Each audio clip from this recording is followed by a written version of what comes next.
আপনার স্ত্রীর সাথে আপনি কয় ঘন্টা থাকতে পারেন? What do you mean? What is this? আমি কানতাম, ছাড়তো না। বলে কি বলবো, পাও ধরতাম আর ছাড়তো না আমারে, বলতো তোরই করতে হইব। বলতাম আমি, আপনি আমার মুক্তি দিয়ে দেন, আপনি দরকার ভাই আরেকটা বিয়ে করেন, তারপর আমার মুক্তি দেন। আমি পারতাছি না, কানতাম, হাত জোর করতাম, পাও ধরতাম, তাও আমার ছাড়তো না। এই বলতেছে যে 1.5 ঘন্টা পর্যন্ত এনজয় করতো, সেটা আপনি জিজ্ঞাসা করলেন না যে একটা মানুষ 1.5 ঘন্টাকে এনজয় করে কিভাবে? আপনারা সেই প্রশ্ন আপনি আমাকে করতেছেন। আপনি কি মানুষ? আপনারা যে বলেন মেয়ে যা বলছে, আপনারা মেয়ে কি প্রশ্ন করছিলেন? মেয়ে তো হলো একটা, সেটা প্রমাণ পাইছি। এই ছেলেটাকে দিয়ে আমি একদিন মেয়েটাকে পাঠাইছিলাম মার্কেট করতে। যখন ছেলেটা রিক্সা থেকে এই আপনার বাবুবাজার এসে নামছে, ওভারব্রিজ পারিয়ে গিয়া তার আবার ইয়াতে উঠবে, তখন এক লোক নাকি ওকে জিজ্ঞাসা করছে, মানে ওর সামনে, এই মণি, ওই মেয়েটার নাম ছিল মণি, দিছে হোটেলে, যে মণি তুই তো আগে হোটেলে আইতো না, তোর দেখিও না, মোবাইলে ধরস না, তোর কিছু পাই না, কারণটা কি? মানে নামতে তো উঠতে তো হোটেলটার সাথেই। তখন সে গিয়ে আমাকে বাসায় বলছে, দাদা এটা এক সারায় জিজ্ঞাসা, এই মেয়ে নাকি আগে হোটেলে যাই, তখন যায় না। তখন আমি জিজ্ঞাসি ওখানে কোন হোটেল আছে, তখন আমি ওই হোটেলটা গিয়া বার করছি। হোটেলের নাম কি? হোটেলের নাম হইলো আপনার বিবারিয়া। এটা কোন জায়গা? এটা হলো গোলামবাজার, আর গোলামবাজার বাবুবাজার, বাবুবাজার। তখন আমি হোটেলে গিয়ে আমি ছবি দেখাইছিলাম, ওর ভাই ছিল আমার সাথে, সব এই যে ওর ভাই রাসেল। আমি বলছিলাম ভাই একটু আসেন, বিয়ার পরের ঘটনা এটা। তখন ওর ভাই আমার সাথে গেছে, তখন আমি বলছিলাম যে ভাইয়া এই মেয়েটা চিনেন কিনা? তখন এই রাজু আমাকে বলছিল যে হ্যাঁ ভাই, এটা আমার হোটেলে আসতো আগে, এর নাম মণি, কিন্তু ওর নাম হলো সাক্ষী আক্তার ফাতেমা, হোটেলে দেওয়া হয়েছে ছদ্মনাম মণি। সে মুগ্ধা আমাকে এই কথাটা বলছে। এবং পরবর্তীতে একটা হোটেলে উঠলে সিসি ক্যামেরা থাকে, একটা মেয়ে যে উঠতেছে, ছেলে উঠতেছে, সিসি ক্যামেরা থাকে না? প্রতিটা হোটেলে সিসি ক্যামেরা আছে, সিসি ক্যামেরার ফুটেজ আমার কাছে আছে। এবং কয়টা ছেলের সাথে সে রয়েছে এইটা আমার মোবাইলে আছে। না আমি সেটা করে দেখাবো, আমি সেটা আপনারা সারা দোলবাড়িয়ায় মরবেন সেটা আমি করতে দিব না। আচ্ছা, আপনি যে অভিযোগ করছেন, যদি আমরা তদন্ত করি বা আমরা যে জিজ্ঞাসা করি যে আসলে এই মেয়েটা কি এখানে ছিল কিনা, না বলবে না, কোনো হোটেলওয়ালা বলবে না, কোনো হোটেলওয়ালাই বলবে না, তার ব্যবসা নষ্ট হবে। কোনো হোটেলওয়ালা যদি এটা বলে, কারণ একটা মেয়েকে দিয়ে, শোনেন এইটাও আমি আপনাকে বলে দিই, কথাগুলো বলুন কেন বললো, আমি সেটা কৌশলে রপ্ত করে নিয়েছি। কিছু কিছু টেকনিক আছে, আপনি কাস্টমার হয়ে যান। আচ্ছা, আপনি যে অভিযোগটি করছেন এখন, হ্যাঁ আপনি যে অভিযোগ করছেন আপনার স্ত্রীর বিরুদ্ধে যে সে হোটেলে ছিল, হ্যাঁ ছিল, ব্যবসা করতো, হ্যাঁ জিজ্ঞেস করেন, বলতো না, এক মিনিট, না না না আমি আমি আমি কি ধরছি, আপনি প্রশ্ন করেন, ওকে জিজ্ঞেস করেন না, ওকে জিজ্ঞেস করেন না, ওকে বলেন না, না সে তো ছিল, আমি তো আগে জানতাম না কিভাবে। এক মিনিট, আচ্ছা তুমি বলো এখন, তুমি বলো আমি পাশে দাঁড়ালাম, বলো ঘটনাটা কি একটু বলো তো সংক্ষিপ্ত করে। নিবেন না কেন আপনারা? প্রমাণ নিবেন না? আর প্রমাণ না নিয়ে আপনারা ইউটিউবে বিভিন্ন ধরনের কমেন্ট করেন। এই ছেলেটি আপনার কি হয়? এই ছেলেটি আমার দোকানের ছিল কর্মচারী। প্রথমত তাকে এখান থেকে বিদায় করা হয়েছে, ওরা কাপড় চাপড় ধোয়াইতো, আমি সেটা জানতাম না। তুমি ওই মেয়েকে দেখছো কোথায়? বলো বলো বলো, আসছে কোথায়? আসছে একটা চিঠির মাধ্যমে। চিঠি? কিসের চিঠি? দাঁড়ান আমি একটা প্রশ্ন। চিঠি না তো, মানে যে কার্ডটা পাইছিলাম আর ইয়াটা পাইছি, ঠিকানাটা পাইছিলাম, ফোন নাম্বারটা। একটা ফোন নাম্বার পাইছিল কিনা, আমারে ফোন নাম্বার পাইছে কোথায়, কিভাবে? ফোন নাম্বার পাইছে, জায়গাটার নাম জানি কোথায়, তালতলা রিক্সা। ওই জানি কি বলবি? জিজ্ঞাসা করতে কথা বলবি তো, তুই আমাকে যা বলছো তুই সেটাই তো বলবি। আচ্ছা আপনি একটু পাশে দাঁড়ান, আপনার সাথে কথা বলি। এখন আপনি যে গেছেন হোটেলে, হোটেলে যাওয়ার পর আপনি জিজ্ঞাসা করছেন সেই হোটেলে কতদিন সেই মেয়ে ছিল, এই কথা বলে নাই আপনার? কতদিন ছিল সেটা বলে নাই, আসতেও যাইতো এটা বলে। এবং আসতো যাইতো, শুধু কি ওই এক হোটেলে যেত না আরো অনেক হোটেলে আনাগোনা ছিল? আরো কিছু হোটেলে ছিল এবং সেটা আমি প্রমাণ করেছি অন্যভাবে। এখন আপনি যে ক্যামেরার সামনে দাঁড়াইছেন, বিভিন্ন সময় বিভিন্ন ইন্টারভিউ দিচ্ছেন, মূলত এখন আপনার দাবিটা কি? আমি বিভিন্ন ইন্টারভিউ দেই নাই। বলেন, আপনি মিডিয়ার সামনে তো আসছেন, কথা বলতেছেন, মানে এখন আপনি কি চাপ? সে আমাকে আইসা বললো যে দাদা তুমি কার সাথে সংসার করতেছো বিয়ে কইরা, যে কিরকম? হ্যাঁ সে বললো যে এই মেয়েরে জিজ্ঞেস করতেছে গোলামবাজার বাবুবাজার নামার পর, যে তুই তো আগে হোটেলে আসতি, হ্যাঁ তো এখন আইস না কেন? এই কথাটা সে আমাকে গিয়ে বলছে প্রথম।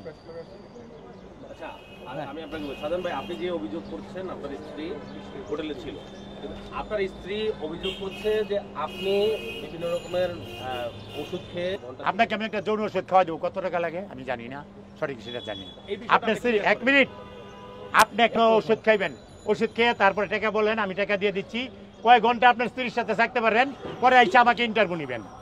আচ্ছা আপনার স্ত্রীর সাথে আপনি কয় ঘন্টা থাকতে পারেন? What do you mean? What is this?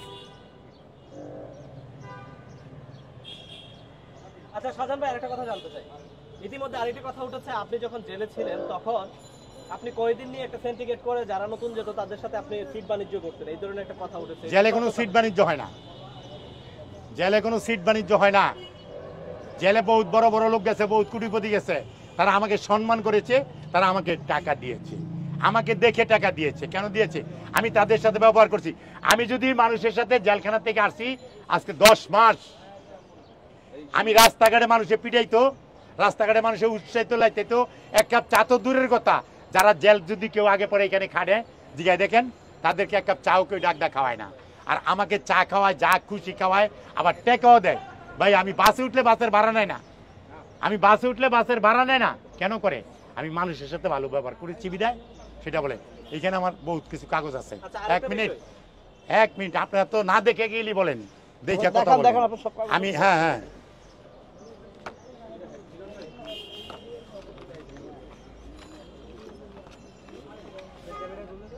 এই যে আপনি গিয়া জেলখানায় নাম্বারটা বিচারে বার করেন, এটা হলো আমার জেলখানার কয়েদি নাম্বার। ভাই, একটু নিচে করেন, হ্যাঁ, এটা কি করে ধরেন, এটা হলো জেলখানা আমার কয়েদি নাম্বার, আমি যে জেলে ছিলাম। এদিকে এদিকে প্রমাণ এদিকে করবেন। ঘুরান। আচ্ছা ধরেন এভাবে ধরেন, হ্যাঁ হ্যাঁ, আর এই যে এটা হলো প্রধানমন্ত্রী যে আমাকে 5 লক্ষ টাকা দিয়েছে, আমি টাকাটা যে চেক দিয়ে আনছি, চেক তো জমা দিয়ে টাকাটা উঠেছি। এটা হলো এইটা, সারা যেই টাকা চুরি করে নিয়েছে, আরো সর্বমোট 18 লক্ষ টাকার মতন আমার থেকে হাতায় নিয়েছে এই চক্রটা। ওরা একটা চক্র। আর এটা হলো আমার জেলখানার সার্টিফিকেট, দেখেন সুপার এবং জেলারের সই আছে, আমি কিরকম প্রকৃতির লোক ছিলাম এটাতে লেখা আছে। তাহলে আপনি যে অভিযোগটা করলেন যে আমি বাণিজ্য করতাম, কোনটা ঠিক? আমি যদি খারাপ হইতাম তাহলে কি এই সার্টিফিকেটটা কি আমাকে দিত সরকার? জেলখানা মানে কি একটা সরকার না প্রশাসন? হ্যাঁ, একটা পুলিশ অফিসার যদি কাউকে একটা সার্টিফিকেট দেয় তাহলে সেটা কি প্রশাসন না? সে সরকারের লোক না? সে সরকার না? তাহলে সরকার কি আমাকে এটা দিত? আমি যদি 44 বছর খারাপ কাজ করতাম বা খারাপ ছিলাম বা জেলখানা কাউকে মারধর করতাম তাহলে কি এই সার্টিফিকেটটা আমাকে দিত? দিত না। শাহজাহান ভাই, তাহলে আমরা একটু আস্তে আস্তে একটু ক্লোজ করি নাকি?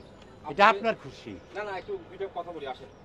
আপনি এতক্ষণ যে সার্টিফিকেটগুলো দেখালেন এগুলো কোনো প্রয়োজন নাই, কারণ আপনি- কেন নাই? না, বলি না কেন নাই? 1 মিনিট, একটু জানেন না। আপনি আগে আমার কাছ থেকে শুনেন। হ্যাঁ। আপনি আমারটা নেন আগে, পরে আপনারটা নিব। আপনারা বহুত ইউটিউবার ওই মেয়েকে দিয়ে লুবের ঠেলায় পারতেছেন না। হ্যাঁ, ওই মেয়েটার সাথে কিভাবে কথা বলবেন, চেহারাটা একটু দেখবেন, শরীরে একটু হাত দিবেন, বুঝতে পারছেন নাকি? ঠিক আছে শাহজাহান ভাই, ঠিক আছে। আমি আসতেছি, দাঁড়ান। আপনি কোনো ইউটিউবারকে শরীরে হাত দিতে দেখছেন? দেখলাম তো আমি ওই দিন টিভিতে, যে এই দেবে দাঁড়ান তো, এই আপনি দিকে সরেন তো, আমি তো দেখলাম, নিজে দেখলাম। নাম বলেন। আপনি এটা তো নাম দেন না, আপনারা তো নাম দেন না। ভিডিও দেখান। আপনারা যখন কোনো ইউটিউবে আপনারা যখন চ্যানেলগুলি দেখান, আমি আপনাদেরকে শোনেন, লিসেন টু মি, আপনারা শোনেন, আমি কিন্তু ইন্টারমিডিয়েট পাস পাকিস্তান আমলে, বাংলাদেশ আমলে মনে ইন্টারমিডিয়েট পাস, পাকিস্তান আমলে আমি এসএসসি দিয়েছি, স্টার মার্ক 4টে আমি লেটার। আপনি কি মনে করতেছেন আমি সায়েন্সের ছাত্র? আপনি কথা বলবেন, আমার কথা পরে বলবেন। বলেন আপনি। এই আপনি যে অভিযোগটা করলেন হ্যাঁ, যে তাদের আপনারা ইউটিউবাররা, আমি বলতেছি এটার জন্য আপনি শেষ করে নিন আমাদের একটু কথা। ভালো কথা, আপনি ব্যবসা করবেন, আপনি ভিউ বাড়বে, ভালো কথা করেন, কিন্তু অন্যায় ভাবে কেন? ন্যায় সঙ্গত ধরেন, যেমন আমার মতো ন্যায় একজন যদি দেখায় আপনাকে যে আপনি প্রমাণ দেন, আমরা আপনাকে তুলে ধরবো, দেশবাসীকে আমরা জানাবো। এরকম প্রমাণ যদি কেউ দিতে পারে তার কাজ করবেন, আমি অ্যাকসেপ্টেড না। ব্যাটিক করলাম কোটা। এই জনগণ আপনারা আছেন, আমি কি মিথ্যা কথা বলতেছি না সত্য বলতেছি? আপনারা উত্তর দেন। হ্যাঁ ঠিক না ব্যাটিক? এই বলেন আপনারা, ভাই বলেন, ঠিক বলছি না ব্যাটিক বলছি? বলেন আপনারা। ভাই ওই যে হাত দেওয়ার ব্যাপারটা নিয়ে একটু জনসভা করতেছেন না সাংবাদিক? এক মিনিট। না না না, জনসভা করবে কেন? আপনারা যাই যে ব্যবহার করেন সেই ব্যবহারের ইয়া দিচ্ছি আপনাদেরকে। শাহজাহান ভাই, আপনার কথা শেষ হয়েছে, এবার একটু বলি। একটা মেয়ে বলতেছে যে 1.5 ঘন্টা পর্যন্ত এনজয় করতো, সেটা আপনি জিজ্ঞাসা করলেন না যে একটা মানুষ 1.5 ঘন্টা কি এনজয় করে কিভাবে? আপনার সেই প্রশ্ন আপনি আমাকে করতেছেন। আপনি কি মানুষ? আপনি আপনার বিরুদ্ধে অভিযোগ আসছে। সে অভিযোগ করলে কি আপনি এটা মানিয়ে নেবেন কেন? আপনি প্রশ্ন না করি কোন সাংবাদিক আপনি কোন ইয়ার চ্যানেলের দেখেন তো আমাকে কোন চ্যানেল? হ্যাঁ আপনি এই ধরনের উত্তেজিত হচ্ছেন কেন? আপনাকে তো জাস্ট প্রশ্ন করা হয়েছে। শাহজাহান ভাই আপনার কথা শেষ। প্রশ্নের মতো প্রশ্ন করবেন, শাহজাহান ভাই, উত্তর দিব। শাহজাহান ভাই, শাহজাহান কথা শেষ। বলেন। এবার একটু বলি। বলেন। আপনাকে প্রথম যে কথাটা বললাম যে সার্টিফিকেটের প্রয়োজন নাই, কেন বলছি একটু বলি। কারণ হচ্ছে আপনি দীর্ঘদিন জেলে ছিলেন, আপনার ভালো ব্যবহার ভালো কাজের কারণেই আপনাকে ছেড়ে দেওয়া হয়েছে, রাইট? হ্যাঁ হয়েছে? হ্যাঁ আপনার কত প্রশ্ন উত্তরটা পাইছেন? হ্যাঁ পাইছি। আপনাকে যদি জেলার ভালো মনে না করতো হ্যাঁ। তাহলে আপনাকে ছাড়তো না এই জন্য আমরা এটা দেখতে চাই না। গেল এক।